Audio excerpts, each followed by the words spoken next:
ഞാനിന്ന് എഴുന്നേക്കുമെന്ന് വിചാരിച്ചില്ല.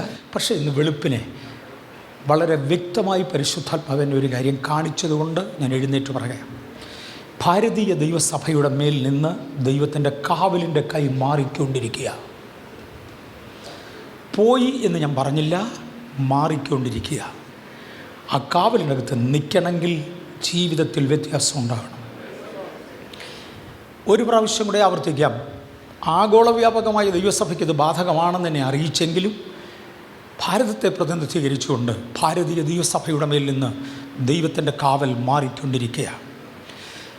പെർസിക്യൂഷൻ ലൈനുകളിലും മറ്റും വരുന്ന എല്ലാ മെസ്സേജും ഞാൻ പല ആവർത്തി വായിക്കുകയും ഓരോ ആവർത്തിയും അതിനുവേണ്ടി പ്രാർത്ഥിക്കുകയും ചെയ്യുന്നത് എൻ്റെ ജീവിതത്തിലെ പതിവാണ്. ഇത്രയേറെ പ്രാർത്ഥിച്ചിട്ടും ഓരോ ദിവസവും കൊല ചെയ്യപ്പെടുന്നവരുടെ എണ്ണം വർദ്ധിക്കുന്നതേ ഉള്ളൂ. ചുട്ടുകരിയപ്പെടുന്ന പള്ളികളുടെ എണ്ണം വർദ്ധിക്കുന്നതേ ഉള്ളൂ, കുറയുന്നില്ല. എന്താ കാരണം എന്നൊരു ചോദ്യം എൻ്റെയും ഹൃദയത്തിലുണ്ടായിരുന്നു. നീണ്ട പ്രാർത്ഥനകൾക്കല്ല ദൈവം ചെറിയ പ്രാർത്ഥനകൾക്ക് മറുപടി തന്നിട്ടുണ്ട്. വളരെ ചെറിയ പ്രാർത്ഥനയായിരുന്നു ഏലിയാവിൻ്റേത്, പക്ഷെ കൊടുത്ത പ്രത്യുത്തരം അതിഭയങ്കരമായിരുന്നു. യാഗപീഠത്തിൽ കൊണ്ട് മാത്രം ഒതുങ്ങുന്നതല്ല, പട്ടത്തിലെ മണ്ണിനെ കരിക്കുന്ന ഒരു തീയാണ് അതിൻ്റെ മേലിറങ്ങിയത്. ദൈവത്തിന് പ്രവർത്തിക്കുവാനുള്ളയിടത്ത് ചെറിയ പ്രാർത്ഥനകളുടെ മേൽ ദൈവം പ്രവർത്തിക്കും. എന്തോ താമസം നേരിടുന്നെങ്കിൽ ഏതോ കാരണമുണ്ട്. ഭാരതീയ സഭയുടെ മേൽ നിന്ന് കാവൽ മാറിക്കൊണ്ടിരിക്കും. ഞാൻ ഈ സാഹചര്യത്തിൽ ഒരു കാര്യം ഓർപ്പിക്കുവാൻ താല്പര്യപ്പെടുന്നു. ഞാൻ രാവിലെ ഓർത്തതല്ലത് പറയണമെന്ന്, എന്നാൽ ഇപ്പോഴേ പെട്ടെന്ന് ഓർത്തത് കൊണ്ട് ഞാൻ പറയുകയാണ്. ചില വർഷങ്ങൾക്ക് മുമ്പ് മുതൽ ഭാരതത്തിൽ പീഡകൾ വർദ്ധിക്കുന്ന സമയം ബഥേലിൻ്റെ മേൽ ഒരു കാവൽ ഉണ്ടായിരിക്കുമെന്നും പലർക്കും കാവൽ നഷ്ടപ്പെടുമ്പോൾ ബഥേലിന് അത് നഷ്ടപ്പെടുകയില്ല എന്നും. കാര്യം ബഥേലിൻ്റെ കയ്യിൽ നിന്ന് ദൈവം ഒരു വില ഈടാക്കുന്നുണ്ട്.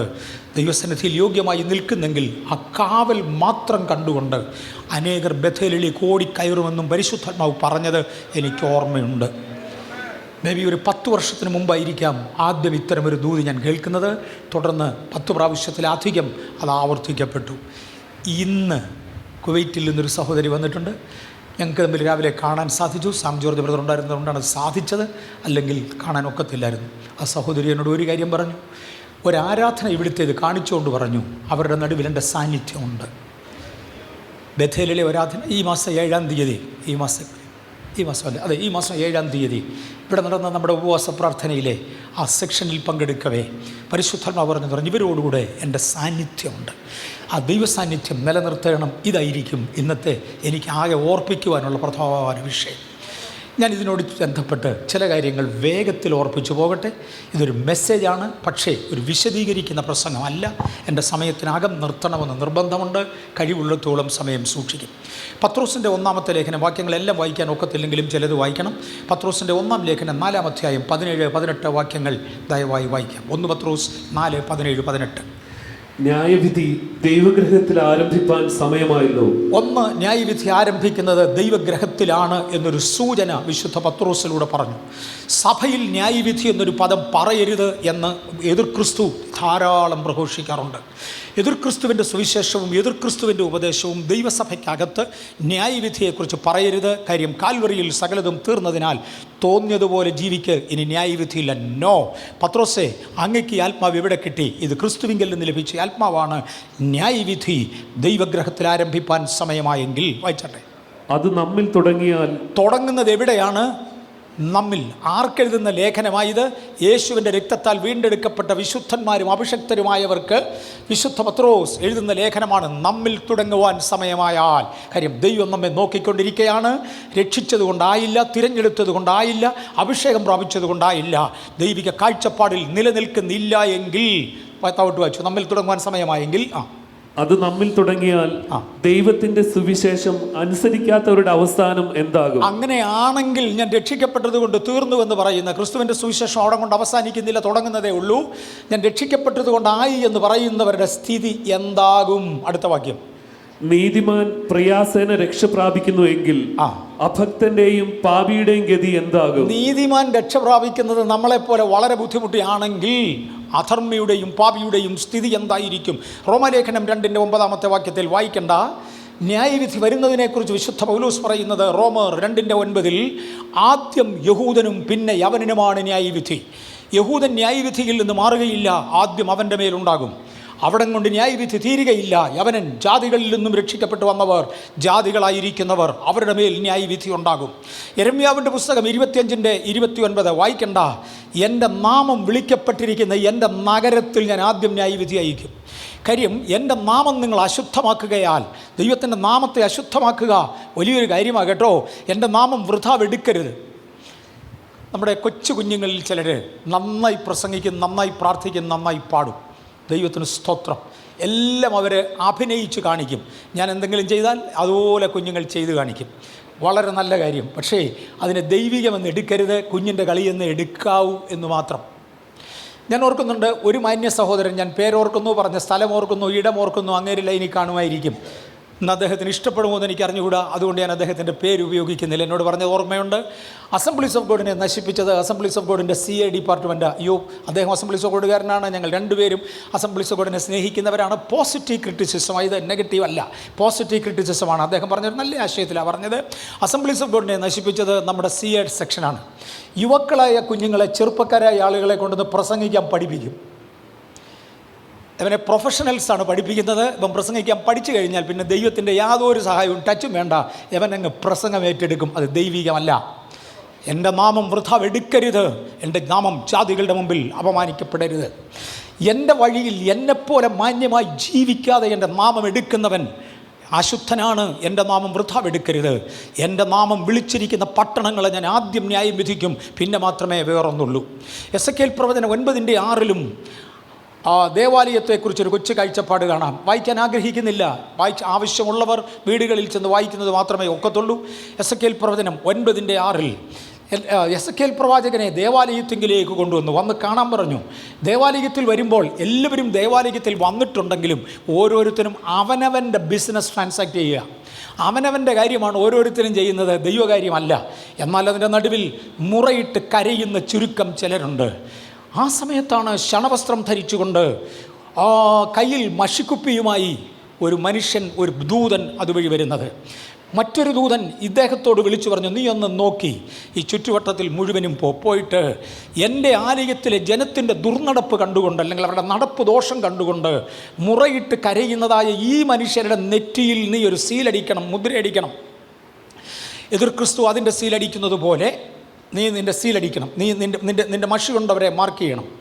അതിനുശേഷം പുറകെ വന്ന ദൂതനോട് പറഞ്ഞു, മുൻപിൽ പോയ ദൂതൻ മാർക്കിട്ടിരിക്കുന്നവരെ ശ്രദ്ധിച്ചോണം, ഒരു ദോഷവും ചെയ്യരുത്. മാർക്കില്ലാത്ത സകലതിനെയും വെട്ടിയേക്ക്.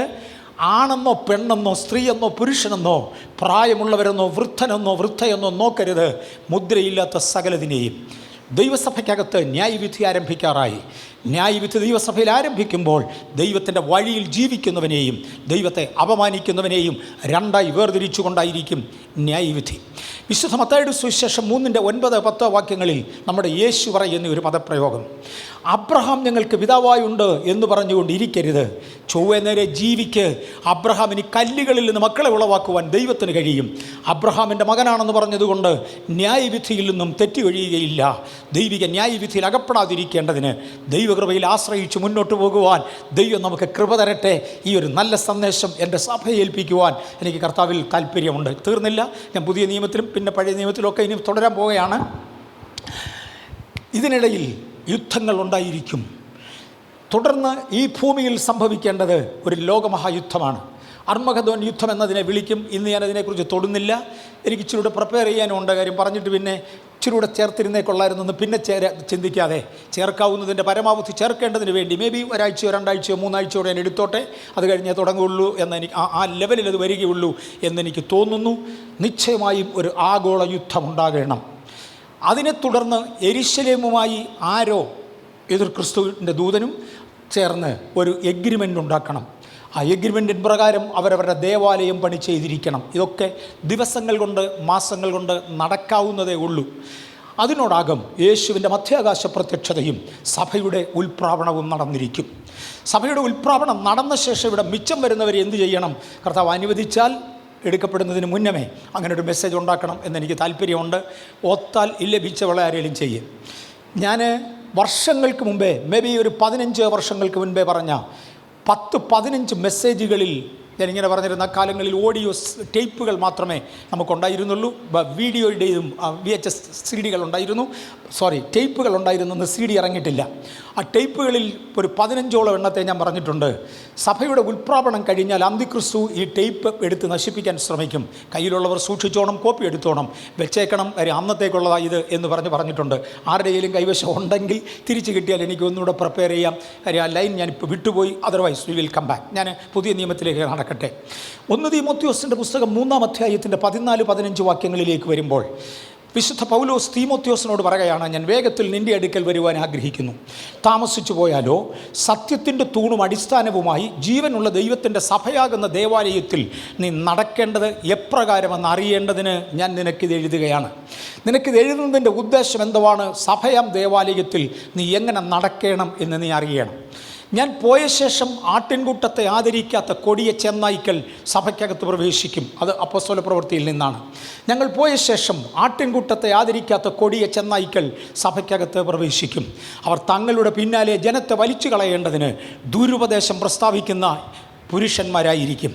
കള്ള ഇടയന്മാരാണ്, കള്ള അപ്പോസ്തലന്മാരാണ്. അവരെ പരീക്ഷിച്ച് കള്ളന്മാർ എന്ന് കണ്ടിരിക്കണം. ഓക്കെ, അങ്ങനെ വരുന്നവർ പലതും പറഞ്ഞേക്കാം. പക്ഷേ ആരെങ്കിലും ഒരുവൻ ഞാൻ പ്രവാചകൻ എന്ന് പറയുന്നെങ്കിൽ, പൗലോസിൻ്റെ വാചകങ്ങൾ മറക്കരുത്, ആരെങ്കിലും ഒരുവൻ ഞാൻ പ്രവാചകൻ എന്ന് പറയുന്നെങ്കിൽ ചുമ്മാതിരിയിടവേ, ഞാൻ പറയുന്നത് വേറെ ഏതാണ്ടാണോ? നീ പ്രാപിച്ചത് ഭൂമിയിൽ പ്രാർത്ഥിച്ചപ്പോൾ കണ്ട സ്വപ്നമായിരിക്കാം, അല്ലെങ്കിൽ നിൻ്റെ അകത്ത് കിട്ടിയ പേക്കിനാവായിരിക്കാം, അല്ലെങ്കിൽ ദൈവവചനത്തിന് വിരോധമായി പറയത്തില്ല. ഞാൻ 3-ാം സ്വർഗത്തോളം എടുക്കപ്പെട്ട് പിതാവിനോടും പുത്രനോടും പരിശുദ്ധാത്മാവിനോടും കൂടെ അവിടെ പാർത്ത് മനുഷ്യൻ കേൾക്കരുതാത്തത് കേൾക്കുകയും മനുഷ്യൻ കാണരുതാത്തത് കാണുകയും ചെയ്ത് പ്രാപിച്ചുകൊണ്ട് വന്ന യാഥാർത്ഥ്യമാണ് പറയുന്നത്. തീമോത്തിയോസേ, ജീവനുള്ള ദൈവത്തിൻ്റെ സഭയാകുന്ന ദേവാലയത്തിൽ നീ നടക്കേണ്ടത് എങ്ങനെയെന്ന് അറിയേണ്ടതിന് ഞാൻ നിനക്കിത് എഴുതുകയാണ്. 2 തീമോത്തിയോസിൻ്റെ ലേഖനം 3-1 മുതൽ 5 വരെയുള്ള വാക്യങ്ങളിൽ വായിക്കുമ്പോൾ, സത്യത്തിൽ ഇത് വായിക്കണമെന്ന് പരസ്യമായി വായിക്കണമെന്ന് ഞാൻ ഓർത്തതാണ്. 15 മിനിറ്റ് എന്നുള്ളത് ചിലപ്പോൾ 2 മിനിറ്റ്. ലെറ്റ്സ് സീ, ഒന്ന് വായിച്ചാട്ടെ. 2 തീമോത്തിയോസ് 3-1 മുതൽ 5 വരെ. അന്ത്യകാലത്ത് ദുർഘട സമയങ്ങൾ വരുമെന്നറിയുക. മനുഷ്യർ സ്വസ്നേഹികളും ദ്രവ്യാഗ്രഹികളും. മനുഷ്യന് വരാൻ പോകുന്ന മാറ്റത്തെക്കുറിച്ച് പറയുകയാണ്. ദൈവത്തിൻ്റെ സഭയാകുന്ന ദേവാലയത്തിൽ നടക്കേണ്ടത് എങ്ങനെയെന്ന് നീ അറിയേണ്ടതിനാണ് ഞാനിത് എഴുതുന്നത്. അന്ത്യകാലമാകുമ്പോൾ ഇന്നത്തെ സ്ഥിതികൾ മാറും. മനുഷ്യർ, അന്ത്യകാലത്ത് ദുർഘട സമയങ്ങൾ വരും. മനുഷ്യർ സ്വസ്നേഹികളും. വായിച്ചു. ദ്രവ്യാഗ്രഹികൾ. 2 ദ്രവ്യാഗ്രഹികൾ. 1 തന്നെത്താൻ സ്നേഹിക്കുക, മറ്റൊന്നും എനിക്ക് വിഷയമല്ല, സ്വന്തം കാര്യം സിന്ദാബാദ്, ഞാൻ എന്നെ തന്നെ സ്നേഹിക്കുന്നു, മറ്റവൻ ഏതിലേ പോയാലും വിഷയമല്ല. 2 ദ്രവ്യാഗ്രഹികൾ. എന്തു പറഞ്ഞാലും ദ്രവ്യാഗ്രഹം, അതിൽ കൗശലം നിറഞ്ഞവർ, അതിൽ അഭ്യാസം നിറഞ്ഞവർ. ഞാൻ അസുഖം കാരണം ട്രീറ്റ്മെൻറ്റിലായതുകൊണ്ട് ഇങ്ങോട്ടും വരാനൊക്കത്തില്ല, എങ്ങോട്ടും പോകാനൊക്കത്തില്ല, കിടന്ന കിടപ്പിൽ കിടക്കണം എന്ന് പറഞ്ഞ് കിടന്ന ഒരു സമയം എൻ്റെ ഓർമ്മയിലുണ്ട്. കഴിവുള്ളിടത്തോളം ആരോഗ്യം അനുസരിച്ച് ആ സമയത്തും വ്യത്യസ്ത രാജ്യങ്ങളിൽ, കേരളത്തിൽ പ്രത്യേകിച്ചും ഇന്ത്യയുടെ പല സ്ഥലങ്ങളിലും വളരെ പ്രത്യേകമായും നടക്കുന്ന ആരാധനകളിൽ വെബ്കാസ്റ്റ് ചെയ്യുന്നതോ അല്ലെങ്കിൽ ടെലിവിഷനിൽ വരുന്നതോ ആയ പലതും കയറി കാണുവാനിടയായി. നടക്കുന്ന പ്രസംഗങ്ങളിൽ 90% ഫണ്ട് റേസിംഗ് ആയിരിക്കും. Let me continue. ബഥേലിൽ കാണാത്തത് കൊണ്ട് ഇവിടെ ബഥേലിൽ മാത്രം വരുന്നവർ അറിയാതിരിക്കണ്ട, അതുകൊണ്ടാണ് ഞാനത് എടുത്തു പറയുന്നത്. ഫണ്ട് റേസിംഗ് ആയിരിക്കും. അങ്ങനെ കൊടുക്കണം, ഇങ്ങനെ കൊടുക്കണം, എനിക്ക് വേർത്തു, ഞാൻ അതിലേ നടന്നു, ഇതിലേ നടന്നു, എനിക്ക് പണ്ട് വിശന്നതായിരുന്നു, പണ്ട് പട്ടിണി ഉണ്ടായിരുന്നു, ഇപ്പം നിങ്ങൾ കാശ് തരണം. ഈ പണപ്പിരിവായിരിക്കും പകുതിയിലധികവും. ബാക്കി സെൽഫ് ബോസ്റ്റിംഗ് അഡ്വർടൈസ്മെൻ്റ് ആയിരിക്കും. പണസ്നേഹികളും ദ്രവ്യാഗ്രഹികളും. ഞാൻ ഒരു കാര്യം കൂടെ പറഞ്ഞോട്ടെ, ക്ഷമിക്കണേ. മേജർ കൺവെൻഷൻസ് പലതും എടുത്താൽ പ്രധാന ശുശ്രൂഷകന് പ്രസംഗിക്കാൻ ലഭിക്കുന്ന സമയം ആ കൺവെൻഷനിൽ കൊടുക്കേണ്ടതിൻ്റെ 4/1 പോലും ലഭിക്കയില്ല. ബാക്കി സെൽഫ് ഇൻട്രഡക്ഷനും ബോസ്റ്റിങ്ങുമായിരിക്കും നടക്കുന്നത്. ഞാൻ ബഥേലിലെ ചരിത്രം അല്ല പറയുന്നത്, നോൺ ബഥേലിൻ്റെ ചരിത്രമാണ് പറയുന്നത്. അങ്ങനെ അങ്ങോട്ട് നിൽക്കട്ടെ. ദ്രവ്യാഗ്രഹികളും. അടുത്തത് വമ്പ് പറയുന്നവരും അഹങ്കാരികളും ദൂഷകന്മാരും. നിൽക്കട്ടെ. എൻ്റെ പൊന്നെ, അഹങ്കാരമൊക്കെ ചോദിച്ചാൽ പറഞ്ഞറിയിക്കാൻ ഒന്നുമില്ല. ഇതൊക്കെ കണ്ടു കഴിഞ്ഞാൽ ഇവൻ ഏതാണ്ട് ദൈവത്തേക്കാൾ വലിയവനോ എന്നൊരു തോന്നലുണ്ടാകും. പോട്ടെ. അഹങ്കാരികളും വമ്പ് പറയുന്നവരും, പിന്നെ ദൂഷകന്മാരും അമ്മയപ്പന്മാരെ അനുസരിക്കാത്തവരും. അത് നമ്മുടെ കുഞ്ഞുങ്ങളൊന്ന് പ്രത്യേകിച്ച് കേട്ടോണം. ഞങ്ങളുടെ പ്രായം കഴിഞ്ഞു, അതുകൊണ്ട് ഞങ്ങൾ ഓർത്ത് ജീവിച്ചേച്ച് ഈ 70-ാം വയസ്സിൽ തിരിച്ചു പറയാൻ സന്തോഷമുണ്ട്. അന്ത്യകാലത്തെ ദുർഘട സമയങ്ങളിൽ പിള്ളേരെ ശ്രദ്ധിച്ചോണേ. തീമോത്തിയോസേ, ഞാനിത് എഴുതുന്നത് സഭയിൽ നടക്കേണ്ടത് എങ്ങനെയാണെന്ന് അറിയേണ്ടതിനാണ്. ഇല്ലേ വാള് വരുന്നുണ്ട്, ആ കാര്യം ഒന്ന് ഓർപ്പിക്കേണ്ടതിനാണ്. കുട്ടികൾ മാതാപിതാക്കളെ അനുസരിക്കുന്നവർ ആയിരിക്കണം, അല്ലെങ്കിൽ അന്ത്യകാലത്ത് അനുസരിക്കാത്തവരും. പിന്നെ നന്ദി കെട്ടവരും. നന്ദി കെട്ടവർ. അയ്യോ, അതിനെക്കുറിച്ച് പറയുന്നത് നന്ദി കേടാ. മാറ്, വായിച്ചു. അശുദ്ധരും വാത്സല്യമില്ലാത്തവരും ഇണങ്ങാത്തവരും ഏഷണിക്കാരും അജിതേന്ദ്രിയന്മാരും ഉഗ്രന്മാരും. ഇന്ദ്രിയ ജയമില്ലാത്തവർ. കണ്ണ് അവർ പറയുന്നതിലേ പോകുകയില്ല, അതിന് തോന്നിയതിലേ പോകും. കയ്യ് അവരാഗ്രഹിക്കുന്നത് ചെയ്യത്തില്ല, അതിന് തോന്നിയത് ചെയ്യും. കാല് അതിൻ്റെ വഴിയെ പോകും. ഇന്ദ്രിയങ്ങളുടെ മേൽ ജയമില്ലാത്തവർ. നാക്കും മൂക്കും ചോദിക്കണ്ട. ഇന്ദ്രിയങ്ങളുടെ മേൽ ജയമില്ലാത്തവർ അജിതേന്ദ്രിയന്മാരും ഉഗ്രന്മാരും സൽഗുണദ്വേഷികളും. സൽഗുണമെന്ന് കേട്ടാൽ അവർക്ക് ഇഷ്ടപ്പെടത്തില്ല. സൽഗുണദ്വേഷികളും ദ്രോഹികളും ദാഷ്ട്യക്കാരും നിഗളികളുമായി ദൈവപ്രിയമില്ലാതെ ഭോഗപ്രിയരായി ഭക്തിയുടെ വേഷം ധരിച്ച് അതിന്റെ ശക്തി ത്യജിക്കുന്നവരുമായിരിക്കും. ഈ ദുഷ്ടതയെല്ലാം അകത്തിരിക്കുമ്പോഴും നല്ല ഒന്നാന്തരം കറക്റ്റ് ഫിറ്റിംഗ് ഒരു വെള്ളയുടുപ്പ് കാണും. ഇല്ലെങ്കിൽ അവന് ഇഷ്ടമുള്ള കളറിൽ അവൻ്റെ കറക്റ്റ് ഫിറ്റിങ്ങിൽ ഒരു നല്ല ഡ്രസ്സ് കാണും. ഭക്തിയുടെ വേഷം ധരിച്ച് അതിൻ്റെ ശക്തിയെ ത്യജിക്കുന്നവരും ആയിരിക്കും. തീമോത്തിയോസയെ തറപ്പിച്ച് തീർത്ത് പറയേണ്ടതിന് ഓർപ്പിക്കുകയാണ്. വാളുവരും ദൈവഗ്രഹത്തിൽ ന്യായവിധി ആരംഭിപ്പാൻ സമയമായി. ആമോസിൻ്റെ ലേഖനം 3-ാം അധ്യായത്തിൻ്റെ, ആമോസിൻ്റെ പുസ്തകം 3-ാം അധ്യായത്തിൻ്റെ 2 മുതൽ 4 വരെ അതും വായിച്ചേ തീരൂ. ആമോസ് 3-ന്റെ 2 മുതൽ 4 വരെ. ഭൂമിയിലെ സകല വംശങ്ങളിലും വെച്ച് ഞാൻ നിങ്ങളെ മാത്രം തിരഞ്ഞെടുത്തിരിക്കുന്നു. അതുകൊണ്ട് ഞാൻ നിങ്ങളുടെ അകൃത്യങ്ങളൊക്കെയും നിങ്ങളിൽ സന്ദർശിക്കും. നിൽക്കട്ടെ, ഭൂമിയിലെ സകല വംശങ്ങളിൽ വെച്ച് ഞാൻ നിങ്ങളെ മാത്രം തിരഞ്ഞെടുത്തു. ബഥേലിനെ കുറിച്ച് അല്ലി പറഞ്ഞ് ദൈവസഭയെക്കുറിച്ച് പറയുന്ന ആഗോള വ്യാപകമായ അന്നത്തെ ഇസ്രയേലിനെ കുറിച്ച് ഇന്നത്തെ ഇസ്രയേലിനെ കുറിച്ച്, അല്ലെങ്കിൽ ആഗോള വ്യാപകമായ ദൈവസഭ, ഞാൻ ഭൂമിയിലെ സകല ജനത്തിലും വെച്ച് നിങ്ങളെ തിരഞ്ഞെടുത്തു. അതെ, ഞാൻ തിരഞ്ഞെടുക്കപ്പെട്ടവരിൽ ഒരുവനാ. ഇതിനകത്തിരിക്കുന്ന ഓരോ ദൈവവൈദ്യനും അത് പറയാനുണ്ട്. ഞാൻ തിരഞ്ഞെടുക്കപ്പെട്ടവരിൽ ഒരുവനാ, നിങ്ങളെ മാത്രം തിരഞ്ഞെടുത്തു. വായിച്ചോ. 2 പേർ ആദ്യത്തെ വാക്യം ഒന്നുകൂടെ. ഭൂമിയിലെ സകല വംശങ്ങളിലും വെച്ച് ഞാൻ നിങ്ങളെ മാത്രം തിരഞ്ഞെടുത്തിരിക്കുന്നു. നിങ്ങളെ മാത്രം തിരഞ്ഞെടുത്തിരിക്കുന്നു. അതുകൊണ്ട് ഞാൻ നിങ്ങളുടെ അകൃത്യങ്ങളൊക്കെയും നിങ്ങളിൽ സന്ദർശിക്കും. അതുകൊണ്ട് നിങ്ങൾ ചെയ്തതൊക്കെ ഞാൻ ക്ഷമിച്ചു കളയുമെന്നല്ല പറഞ്ഞത്. നിങ്ങൾ ചെയ്ത അകൃത്യം ഞാൻ നിങ്ങളിൽ സന്ദർശിക്കും. ഇതിനൊരു കാരണമുണ്ട്. അടുത്ത വാക്യം ആ കാരണം വായിച്ചു. 2 പേർ തമ്മിൽ ഒത്തിട്ടല്ലാതെ ഒരുമിച്ച് നടക്കുമോ? ദൈവത്തിൻ്റെ ആഗ്രഹം ദൈവജനത്തോടുകൂടെ സംസർഗമാണ്. ദൈവത്തിൻ്റെ ആഗ്രഹം ദൈവജനത്തോടുകൂടെ കൂട്ടായ്മയാണ്. എന്നോടുകൂടെ നടക്കുകയാണ് ദൈവത്തിൻ്റെ താല്പര്യം. അത് വേണമെങ്കിൽ 2 പേരും ഒത്തേ പറ്റത്തുള്ളൂ. എൻ്റെ കയ്യിലിരിക്കുന്ന ദുഷ്ടതയും ദൈവത്തിൻ്റെ കയ്യിലിരിക്കുന്ന നീതിയും കൂടെ ഒക്കത്തില്ല. ഇത് തമ്മിൽ ഒക്കാതെ വരുമ്പോൾ എനിക്ക് നിങ്ങളുടെ നടുവിൽ വസിക്കാൻ പറ്റത്തില്ല, നിങ്ങളോടൊപ്പം നടക്കാൻ പറ്റത്തില്ല. അതുകൊണ്ട് ദൈവഗ്രഹത്തിൽ ന്യായവിധി ആരംഭിപ്പാൻ സമയമായി.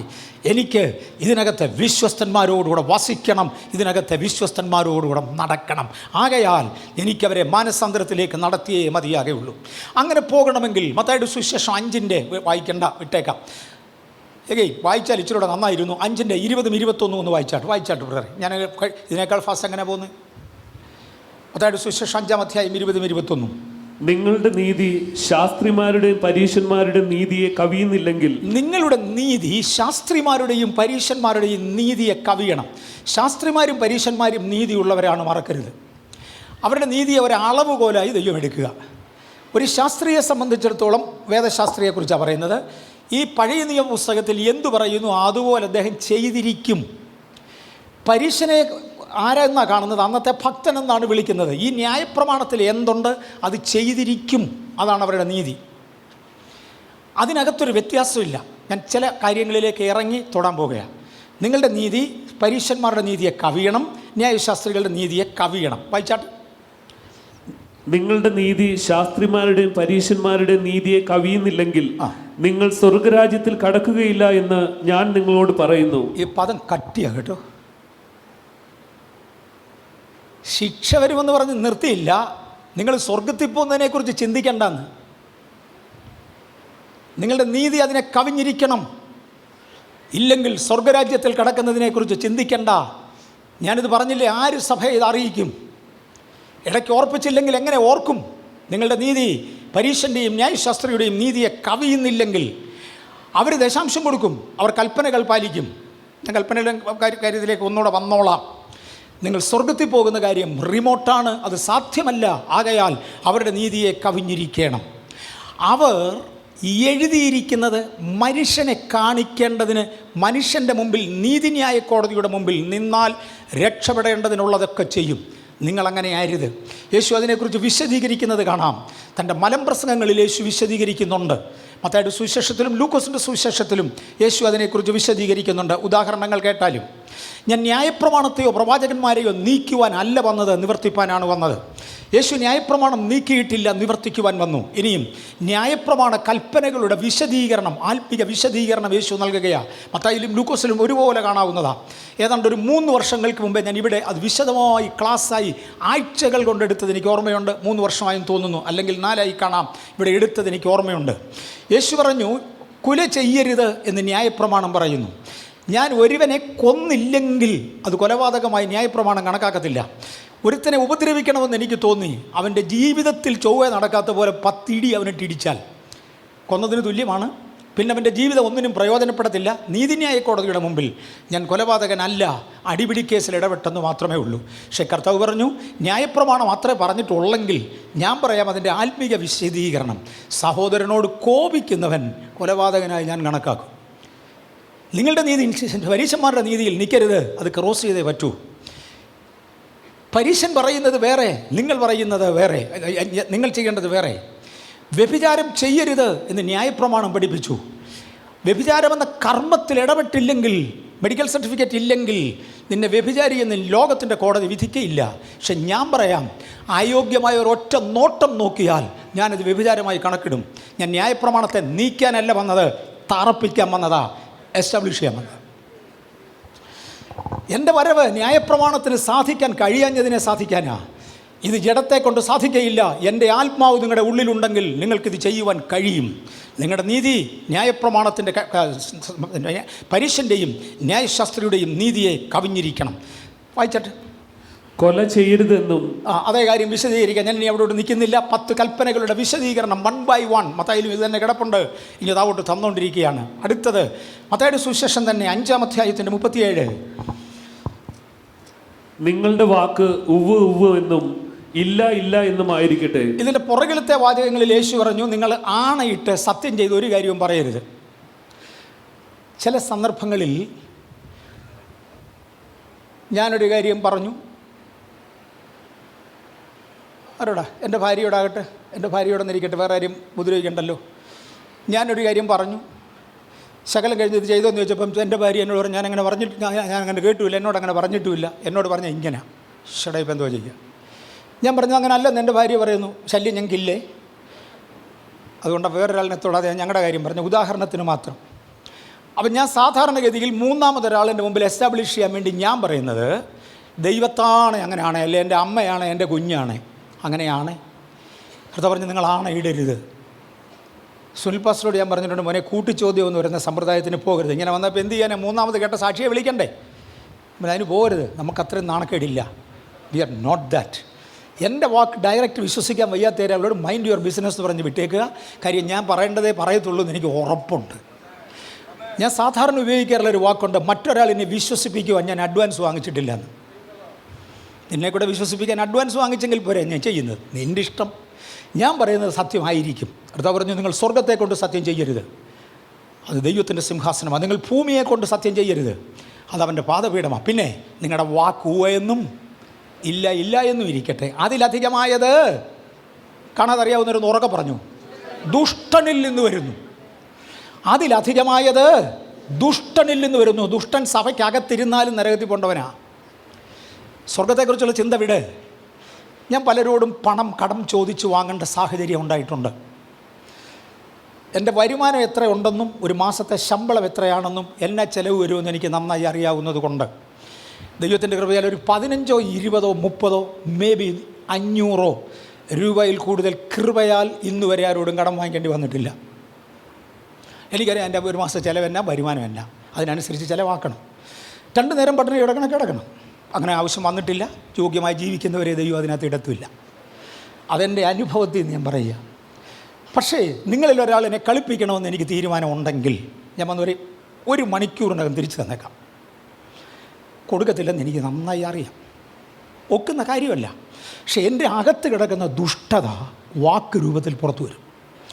ഇന്ന് വൈകുന്നേരം ഇവിടെ എത്തിച്ചില്ലെങ്കിൽ പിന്നെ എന്നെ തണ്ടി ഇങ്ങനെ വിളിച്ചു. ഇന്ന് വൈകിട്ട്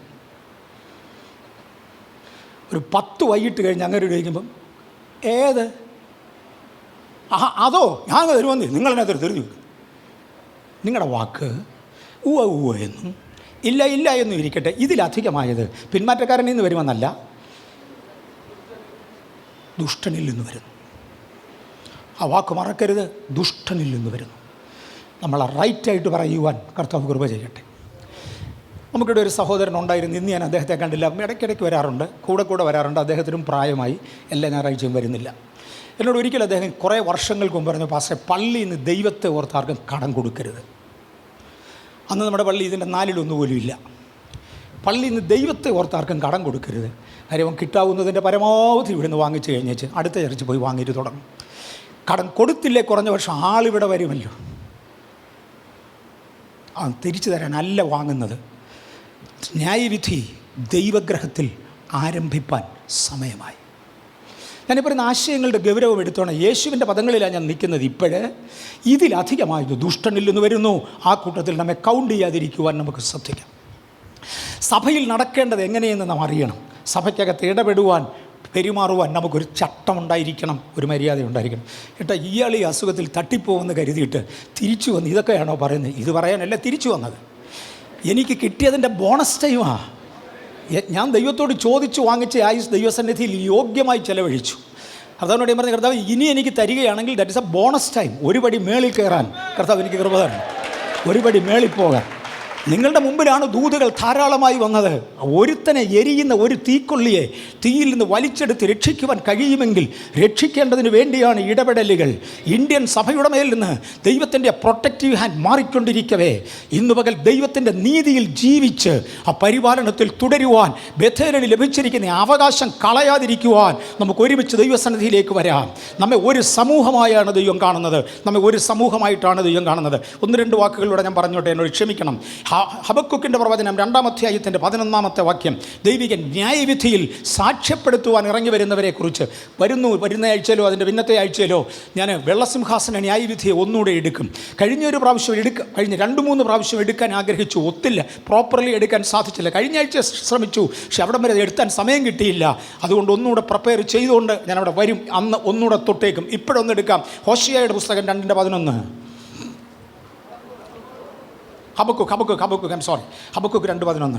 ചുവരിൽ നിന്ന് കല്ല് നിലവിളിക്കുകയും മരപ്പണിയിൽ നിന്ന് തുലാം ഉത്തരം പറയുകയും ചെയ്യുമല്ലോ. ദൈവിക ന്യായവിധിയുടെ ദിവസം നമ്മൾ പറഞ്ഞതും കേട്ടതും കണ്ടില്ലെന്നൊക്കെ നമ്മൾ പറഞ്ഞാൽ, ഞാൻ അങ്ങനെ പറഞ്ഞിട്ടില്ല, അങ്ങനെ അല്ല ചിന്തിച്ചതെന്നൊക്കെ പറയുമ്പോൾ, ഏത് ബെഡ്റൂമിനകത്ത്, ഓഫീസ് റൂമിനകത്ത്, അല്ലെങ്കിൽ ഏത് റിസപ്ഷൻ ഹാളിനകത്ത്, ഏത് കോടതിയിൽ നിന്നുകൊണ്ട് ഇത് പറയുമോ, ആ കോടതിയുടെ കല്ലൊരു ശബ്ദം ഉണ്ടാക്കും. അപ്പോൾ കല്ലിനുടേക്ക് തന്നെ ഞാൻ കേട്ടതാവും പറയുന്നത്. മുറിയുടെ കല്ലുകൾ കരഞ്ഞുകൊണ്ട് പുറത്തു വരും സാക്ഷി പറയാൻ. ഇവിടെ 3-ാമനെ വിളിച്ച് സാക്ഷി പറഞ്ഞ് തെളിയിച്ചിട്ട് ഒരർത്ഥവുമില്ല. ലിവേറ്റ് ദൈവകരങ്ങളിലേക്ക് വിട്. കേട്ടുകൊണ്ടിരുന്ന ഉത്തരങ്ങൾ ചോദ്യത്തിൻ്റെ മറുപടി എന്ന ആശയമല്ല, വീടിന് വെക്കുന്ന ശീലാന്തികൾ മറുപടി പറഞ്ഞിരിക്കും. അവനവൻ്റെ വാക്കിന് വില കൽപ്പിക്കുവാൻ അവരവർക്ക് കഴിയട്ടെ. ഞാൻ എൻ്റെ സർജറിക്ക് പോകുന്നതിന് മുന്നമേ ഈ ചർച്ചിൽ രാഷ്ട്രീയത്തിൽ നിൽക്കുന്ന ആരോ വന്നിരുന്നു. അതിനെ തുടർന്നൊരു ചിറ്റ് എനിക്ക് കിട്ടി. അതിനകത്ത് ഇങ്ങനെ എഴുതിയിരുന്നു, ഇങ്ങനെയുള്ളവരെ വിളിക്കേണ്ട സ്ഥലമാണോ സഭ? ആ ചോദ്യം വളരെ മാന്യമാണ്, ഏറ്റവും മാന്യമാണ്. എനിക്കതിനകത്ത് യാതൊന്നുമില്ല. പക്ഷേ നിങ്ങളിങ്ങനെ കാണിച്ചാൽ എന്തു ചെയ്യും? എനിക്കത് ഭയങ്കരമായി ഫീൽ ചെയ്ത്. ആരാ എഴുതിയെന്ന് എനിക്ക് അറിഞ്ഞുകൂടാ. ഈ നിങ്ങളും ഞാനും ഇതിനകത്ത് എവിടെ നിന്ന് വന്നത്? നമ്മളല്ലേ. നിങ്ങളും ഞാനും ഇതിനകത്ത് എവിടെ നിന്ന് വന്നു? നമ്മൾ ഒന്നാണെന്നറിയുക. Remember we are one. അത്രേ ഉള്ളൂ, വേറൊന്നുമില്ല. പറ്റേതിന് എന്തുകൊണ്ട് വന്നു, എന്തുകൊണ്ട് വന്നില്ല, എന്താ അതിൻ്റെ പുറകിലത്തെ കാര്യം, എന്തെങ്കിലും ഒരു കാരണമില്ല, ഒന്നും സംഭവിക്കത്തില്ല. അപ്പോൾ അതിൻ്റെ കാരണം എന്താണെന്ന് പറയുമ്പോൾ ചോദിച്ചയാളിനും മനസ്സിലാവും, പറയുന്നവർക്കും മനസ്സിലാവും, നത്തിങ് റോങ്. പക്ഷെ നീ ഞാനും വന്ന രണ്ടെന്ന കാഴ്ചപ്പാട് നമുക്കൊന്ന് ഒഴിവാക്കാം. നമ്മൾ ക്രിസ്തുവിൽ ഒന്നാ. ഞാനിപ്പോൾ പറയുന്ന ആശയങ്ങൾ ഗൗരവമായി മനസ്സിലാക്കണേ. നമ്മൾ ക്രിസ്തുവിൽ ഒന്നാ. ആ കാഴ്ചപ്പാടിലേക്കൊന്ന് വരണം. ഞാൻ ഹോസ്പിറ്റലിൽ അഡ്മിറ്റ് ആകുന്ന സമയത്ത് ചിന്നമ്മയോട് ഞാൻ പറഞ്ഞിരുന്നത്, എനിക്കൊരു ഭയങ്കര പ്രയാസം ഉണ്ടായിരുന്ന ഒരു സ്ലിപ്പാണ് ഇത്. ലാസ്റ്റ് സൺഡേയാണ് കിട്ടിയത്. ഞാൻ അഡ്മിറ്റ് ആകാൻ പോവാം. ഞാൻ തിരിച്ചു വരുന്നെങ്കിൽ ഞാൻ അന്ന് ക്ലിയർ ചെയ്തോളാം. ചിന്നമ്മയോട് പറഞ്ഞൊരു കാര്യം ചെയ്യും, ഒരു കൊച്ചു ലെറ്റർ എഴുതി ജോൺ ടി ഫിലിപ്പിനെ ഏൽപ്പിക്കുക, അദ്ദേഹം വായിക്കട്ടെ. വേണ്ട, ഞാൻ തിരിച്ചു വരും, അന്ന് ഞാൻ തന്നെ അഡ്രസ്സ് ചെയ്തോളാം. നമ്മൾ ഒന്നാണെന്ന് ക്രിസ്തുവിൽ നമുക്ക് ഉറയ്ക്കാം. പക്ഷേ നമ്മൾ ഒന്നാണെങ്കിൽ ഒരു ക്രിസ്തീയ മാനദണ്ഡം സൂക്ഷിച്ചേ പറ്റൂ. ഒരേ ക്രിസ്തീയ മാനദണ്ഡം സൂക്ഷിച്ചേ പറ്റൂ. വാ കൊണ്ട് അയോഗ്യമായത് പറയാതിരിക്കുക, വ്യാജ വാക്കുകൾ, പൊള്ളവാചകങ്ങൾ ഉപയോഗിക്കാതിരിക്കുക. വാക്ക് പാലിപ്പാൻ നമ്മൾ നിർബന്ധിതരാണ്. കാര്യം വാക്ക് മാറാത്ത യേശുവിനെ പ്രതിനിധീകരിക്കുന്നെങ്കിൽ എന്തുവാ ഞാൻ ഈ പറയുന്നത്, നമ്മുടെ ജീവിതം ക്ലിയറാകുവാൻ കർത്താവിൻ്റെ കരങ്ങളിലേക്ക് ഏൽപ്പിക്കാം. അധിക വാചകങ്ങളിലേക്ക് പോകുന്നില്ല. കല്ല് എഴുന്നേറ്റ് സാക്ഷി പറയും. സാക്ഷി പറയുമോ? പറയും. ഞാനതിന് മുമ്പ് ഇവിടെ ഉപയോഗിച്ചിട്ടുള്ളൊരു ഉദാഹരണം ഒന്നുകൂടെ ഓർപ്പിക്കാം, ഡീറ്റെയിൽസിലേക്ക് പോകാതെ. ഒരു ട്രെയിനിങ്ങിന് വേണ്ടി ഒരിക്കൽ പോയ സമയത്ത് അമേരിക്കയിൽ ഒരു കമ്പനിയുടെ ബാക്ക് യാർഡിൽ പുറകിലത്തെ കോമ്പൗണ്ടിൽ വിയറ്റ്നാമിൽ പൊട്ടിയ ബോംബുകളുടെ സ്പ്ലിൻറ്റേഴ്സ് കൊണ്ട് കൂട്ടിയിരിക്കുന്നത് കണ്ടു. ടണ്ണ് കണക്കിന്. ഒന്നുകൂടെ ആവർത്തിക്കാം. ബോംബ് ഉണ്ടാക്കുന്നതിൻ്റെ ഏറ്റവും പുറത്തിരിക്കുന്ന, ഇപ്പോഴത്തെ ബോംബ് ഉണ്ടാക്കുന്ന മെറ്റീരിയലൊക്കെ മാറി, ഞാൻ പഴയ കാലമാണ് പറയുന്നത്, ഇന്ന് തികച്ചും വ്യത്യസ്തമാണ്. ഇന്നത്തെ ബോംബ് ഉണ്ടാക്കുന്നതിൻ്റെ പുറത്തെ വസ്തുക്കൾ എന്തുവാണെന്ന് എസെക്കിയേൽ പ്രവചനത്തിൽ കിടപ്പുണ്ട്. തീ പിടിക്കുന്ന വസ്തുക്കൾ കൊണ്ടാണ് ഉണ്ടാക്കുന്നതെന്ന്. മറ്റേത് ഒരെണ്ണം പിഗ് അയൺ കൊണ്ടാണ് ഉണ്ടാക്കുന്നത്. അത് ഒരിക്കൽ ചൂടായി പൊട്ടിയാൽ പിന്നെ ഉരുക്കിയൊന്നും ചെയ്യാൻ പോലും കൊള്ളത്തില്ല, എവിടെയും കളയുകയല്ല, ഇതിനൊരു മാർഗവുമില്ല. ഇന്ന് ബോംബ് അങ്ങനെയല്ല. കാര്യം ബോംബ് പൊട്ടിയതിൻ്റെ ബാലൻസ് കൊണ്ട്, പൊട്ടിയതിൻ്റെ കഷണങ്ങൾ കൊണ്ട് 7 വർഷം തീ കത്തിച്ച് അടുക്കളയിൽ ഉപയോഗിക്കാനുള്ളതുണ്ട് എന്ന് എസെക്കിയേൽ പ്രവചനത്തിൽ എഴുതി വെച്ചിട്ടുണ്ട്.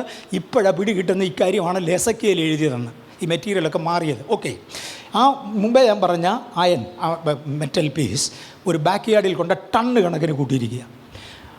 അവിടുത്തെ ഒരു സീനിയർ സയൻറ്റിസ്റ്റിനോട് ഞങ്ങളൊരിക്കൽ സംശയം ചോദിച്ചു, ഇതെന്ത് കാണിക്കാൻ ഇവിടെ കൊണ്ട് കൂട്ടിയിരിക്കുന്നു? അയാൾ പറഞ്ഞത്, വിയറ്റ്നാമിൽ നിന്ന് നമ്മൾ സ്പെഷ്യൽ ഫ്ലൈറ്റൊക്കെ ഉണ്ടാക്കി കൊണ്ടുവന്നിരിക്കുക. ചേട്ടാ ഇതെന്തിനാ? പറഞ്ഞു, ഇത് പണ്ട് റഷ്യൻ കോമ്പൗണ്ടിൽ അല്ലെങ്കിൽ റഷ്യൻ മിലിറ്ററിയുടെ കോംപ്ലക്സിൽ ഇരുന്ന ബോംബാണ്. ഇന്നത്തെ ടൈം കഴിഞ്ഞു. ഇരുന്ന ബോംബാണ്. അതാണ് വിയറ്റ്നാമിൽ കൊണ്ട് പൊട്ടിച്ചത്. ഞങ്ങൾ അവിടുന്ന് പറയിക്കൊണ്ട് വരിക. റഷ്യൻ മിലിറ്ററിയുടെ ഏരിയയിൽ അക്കാലങ്ങളിൽ പ്രൊപ്പഗേറ്റ് ചെയ്തിരുന്ന ഇലക്ട്രോ മാഗ്നറ്റിക് വേവ്സ് ഇതേ തട്ടിയാണ് പോകുന്നത്. റേഡിയോ തരംഗങ്ങൾ ഒരു ഗ്യാപ്പും ഇടവും ഇല്ലാതെ എല്ലായിടത്തും കയറും റേഡിയോ തരംഗം. ഇതിനകത്ത് റേഡിയോ തരംഗം കയറാത്ത 1 മില്ലിമീറ്റർ സ്ഥലമില്ല. ഈ പോകുന്ന റേഡിയോ തരംഗങ്ങൾ ഈ അയൺ പീസിൽ തൊട്ടതിനാൽ അതിൻ്റെ ഒരു ഭാഗം അത് അബ്സോർവ് ചെയ്തിട്ടുണ്ട്. ആ റേഡിയോ തരംഗത്തിൻ്റെ ഒരു ഭാഗം ഇത് അബ്സോർവ് ചെയ്തിട്ടുണ്ട്. വർഷങ്ങൾ ഇത്രയും കഴിഞ്ഞു, പൊട്ടിത്തെറിയുടെ സ്ഫോടനം കഴിഞ്ഞു, ഇത് ചുട്ടു പഴുത്തുരുകി ചൂടായി. ഇതെല്ലാമായാലും അബ്സോർവ് ചെയ്ത് റേഡിയോ തരംഗത്തിൻ്റെ ഒരംശം ഇതിനകത്ത് മിച്ചമുണ്ട്.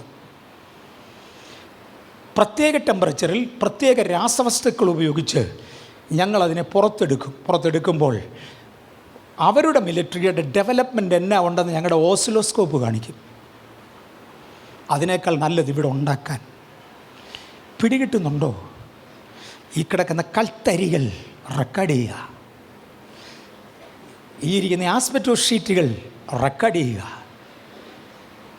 ഈ മേളിൽ കാണുന്ന സകലതും താഴെ കാണുന്ന സകലതും, മൈക്രോഫോണും നമ്മുടെ ഉടുപ്പും സാരിയും,